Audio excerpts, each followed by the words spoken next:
Today, I want to talk to you about one of the greatest tools a quarterback has down in the red zone when he does it right. Quarterbacks, receivers, coaches need to train this. It's coming up right now.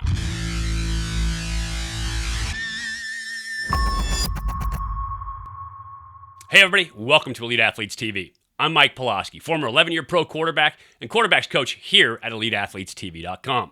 Today, I want to talk to you about a great offensive weapon down in the red zone, especially tight to the goal line, the back shoulder throw or throw behind. But first, if you love football content, if you love talking play design, if you love talking about quarterback play, make sure you subscribe to the channel, ring the bell. That way you get notified every time we have new content coming out to help you improve your game. Please leave me a comment down below. Let me know what you'd like to know about, what you'd like to hear about, what you want to talk about in the game of football, and give me a thumbs up if you're ready to learn right now about the back shoulder throw. Also, please remember to share this video out. I'd appreciate it. We're trying to grow this channel, help as many young athletes across the country as we can. So sharing this video out with your teammates, family, friends, everybody that you know who loves football, including fans, would be fantastic. Thank you. Now, let's talk about that back shoulder throw. First time I remember seeing the back shoulder throw used as a weapon was New York Giants back in the late 80s, early 90s. Phil Simms, Jeff Hostetler, and they were getting guys open down the sidelines who weren't even open by using that back shoulder throw. And it was a weapon that had kind of found its time for people to use. They were throwing it on the vertical ball. They were throwing it against press man. They were throwing it when guys couldn't get the top off the coverage. And it was essentially unstoppable. It's a fantastic tool to have in your toolbox as a quarterback. Now that said, as a quarterback, I would love to have been in the room when somebody came up with the back shoulder throw. It was probably a young GA. It was probably an assistant coach somewhere, maybe a quarterback's coach who said, every time you slow him down with the ball, he can come back and make that play. We should put that in the playbook. And the starting quarterback, because we tend to be confident people, probably went, "Look, you want me to miss on purpose? Are you crazy?" And then you watch it a couple times and you think about it, and it's like, oh, that's genius. The throw behind is genius.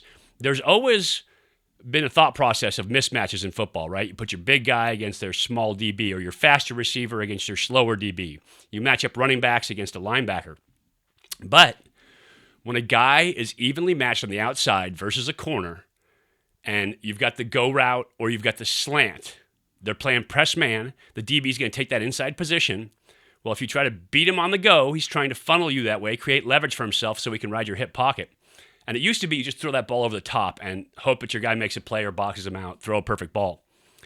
But with the invention and the use of the throw behind or back shoulder throw, completely changed the game on the fade ball.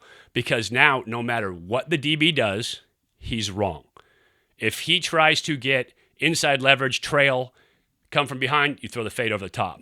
If he tries to stay on top of you over the top, keep you from getting to that fade, you throw that back shoulder ball. He's got to react. And as a quarterback, if you're accurate and if you know how to throw it, it's absolutely unstoppable. You pair that up with the slant route, and now there's nothing that DB can do to be right. There's some things about the back shoulder ball which aren't intuitive when you're trying to learn to throw it. One, the name. The name is wrong.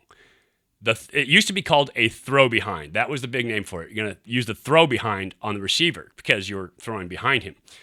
But technically speaking, as a quarterback, when you're throwing this ball, you're not actually throwing behind the receiver. You're actually leading him with this football when it leaves your hand. The trick is you are under leading him. So you are throwing it not as deep as you normally would. If you would throw that ball down the field normally to kind of hit him in stride on the target intersection line, now you're throwing that 1.5 yards, 2 yards short so that he can pull up and stop. So that's a big one. The back shoulder throw, same idea. You're not really throwing it as back shoulder. You're throwing ahead of him, but just enough ahead so that he has to slow down to catch this ball and lose coverage. What receivers do all the time is they anticipate the back shoulder throw, and so they start slowing down early, ahead of time. The second you start to slow down, the DB senses it. Now all he has to do is settle with you and put up a backhand, and this play's dead. So you have to sell it as a go route, as a deep route. That DB has to be threatened over the top, or else you're going to blow the route. You're going to let the route be covered by slowing down your route. For quarterbacks, you need to think of the throw behind as throwing your receiver open. Even if he's fully covered on the fade, guy has upfield leverage, you throw that back shoulder ball and you've thrown him open. So let's take a look at the game film. I'm going to show you how to throw it like a spot throw, and we'll talk about the logistics of it and the angles that you have to know. So this is Washington State, and Washington State under Mike Leach, he's now at Mississippi State, of course, but runs that air raid system. And the beauty of the air raid system is there's a lot of options in the route. What you're going to see here is you have single coverage up top into the boundary. As a quarterback, that's what you're looking for. All of this space, it would be called green grass in this system, but because they're playing at Washington State, it's actually crimson in the end zone. But you have man down here, locked up man. These guys look like they're straight locked man, but there could be some kind of combo working here. These two cover those two. And then you have 6 rushers up front as a quarterback. So you see them 1, 2, 3, 4, 5, and 6. You have 5 offensive linemen, 1 back. They're going to pick up that rush. Free safety in the middle. Now, he may be a guy that if back runs some kind of scat either direction, he may come with him. But for all intents and purposes, against the fade ball, he can't help. So, as a quarterback, what's your thinking on the throw behind ball? Well, first, you want your receiver to win on the fade. So, as we talked about, you've got inside leverage by this DB. He's trying to cut off that slant route there. As a receiver, you need to shake, give a good hard inside move so that you can get that fade to the back end. If you can get that fade ball as a quarterback, it's a one step, put it up, hit that fade. So, super easy. That's pitch and catch. Teams have been doing it forever. Now, if this DB takes a good position, maybe you jab him down inside, he steps inside, but he wheels and opens and gets on your outside or inside hip here. If he is in position as a quarterback, your receiver still has to fight to try to win that fade over the top. But now, understanding that leverage, you're going to throw this ball back shoulder. So let's take a look at this play real quick. I'll show you two in slow motion.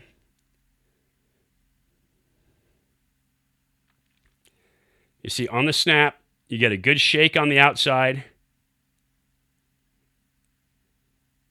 Boom, shake inside. Watch that right foot. Shake inside.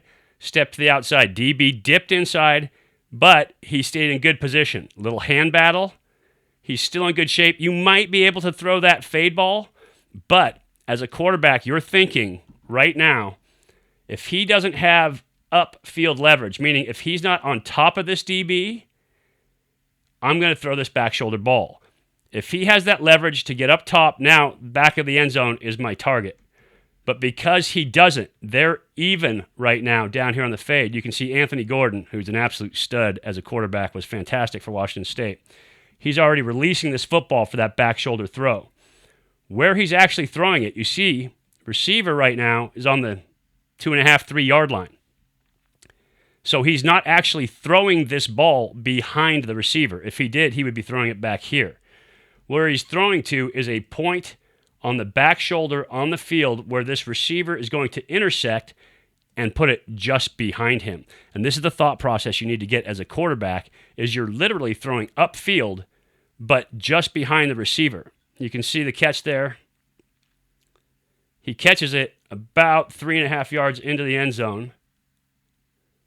Gordon puts it on the spot. Boom. Receiver turns out and makes a fantastic catch. I'll let you look at this one more time, and we'll stop it. Because it's all about where he's catching this ball. It's on that back shoulder right here. You see the DB still running upfield because the receiver was running upfield until he saw that ball launched. Now he spins out and catches that ball on the back shoulder. So this is a perfectly executed back shoulder ball right where it needs to be. And the cameraman takes one for the team. Hopefully he got a good picture that sold for that. Now I want to take a look at one more against off coverage. This is Cal versus Ole Miss down in Oxford fantastic trip. If you haven't been, definitely go. The Grove is awesome. The people are fantastic down there. So highly recommend it as a college football fan that you go. You've got cover zero. So these guys, as you can see, kind of straight across the board, picket fence. This guy looking inside to the ball. Cover zero over here because you have two receivers out here as well. This is a little tougher read for a quarterback because you have off coverage. Now, instead of being press man where you understand if you beat him right away or not, now this guy is 5 yards off the ball. So you have to wait till you get that mesh with the receiver and the DB to see if he's going to get him. Can he step him hard inside and get over the top? Does he get cut off? Do you stem him and come back outside? And so you have to read your quarterback a little bit. This is Chase Garbers at quarterback for Cal. I love how patient he is in his drop. He takes a real patient false step with his first foot, and then he sets that right foot to throw on this throw behind. And so what you're going to see here is receiver's going to come downfield and doesn't get a clean outside release on this DB. DB puts his hands on him. So as he drives him into the end zone, DB's in perfect position to either ride him out of bounds on that fade, which is what they're taught, or to turn and make a play on that ball. And so Garbers sees that, and he lets one rip for the pylon. I'll show you to you here in slow-mo. You see him checking, giving his receiver a signal. And watch the footwork by the quarterback. Real smooth, real patient.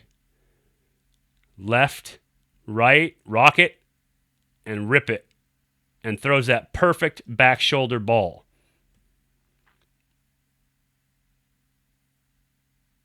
This is the perfect spot for this football. The DB is engaged right there. As a quarterback, Garbers is already getting rid of that ball if it hasn't already left his hand. So he sees it. He knows he's going to let this thing rip. And he makes that throw to the outside to the throw behind.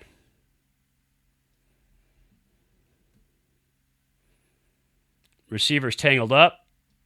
But because he throws this perfect back shoulder ball, there's no way this DB can cover it.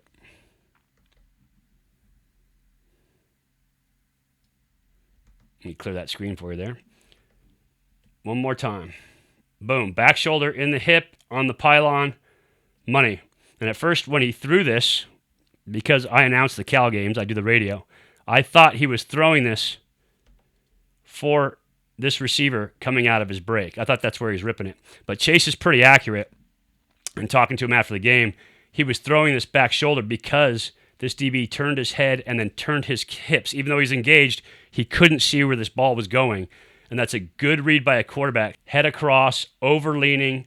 All you need is a little push and then come back out.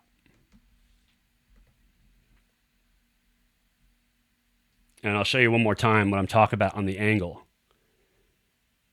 Garbers lets this ball go. He's throwing it right now. The receiver is on the 4-yard line. He catches this ball about a yard into the end zone, half a yard into the end zone. And so Garbers is actually throwing this ball right here. So when they call it a throw behind, he's actually throwing it ahead of the receiver, but not far enough ahead that he's leading him down the field. All you've done is taken away the lead. So you're throwing a bad ball on purpose to throw your guy open. And so that's why I love the throw behind. Once I learned to throw this ball properly, it literally makes you unstoppable. If you have good receivers that will commit to their routes, that will sell that fade route, because they could get that fade over the top at any time. And so learn to throw this, throw it a bunch with your receivers against coverage. Make sure that you as a quarterback, or if you're a coach, your quarterback is getting reps with the guys he's going to throw this to in the game. And if you put it into your arsenal, it's almost unstoppable down there in the red zone. If you love this content, if you understand more about red zone plays now and throwing that throw behind, give me a thumbs up. And remember, if you love football content, you love learning about quarterback play, play design, all the nuances of the offensive side of the ball, make sure you subscribe to the channel, ring that bell. That way you get notified every time we have new video out. And again, comment down below, ask me any questions. I'd love to answer them. And please share this video out. Let's help as many athletes out there as we can to improve at their game. I appreciate you watching. A little quarterback receiver training on the throw behind down here today. Talking about offensive football and trying to help you improve your game.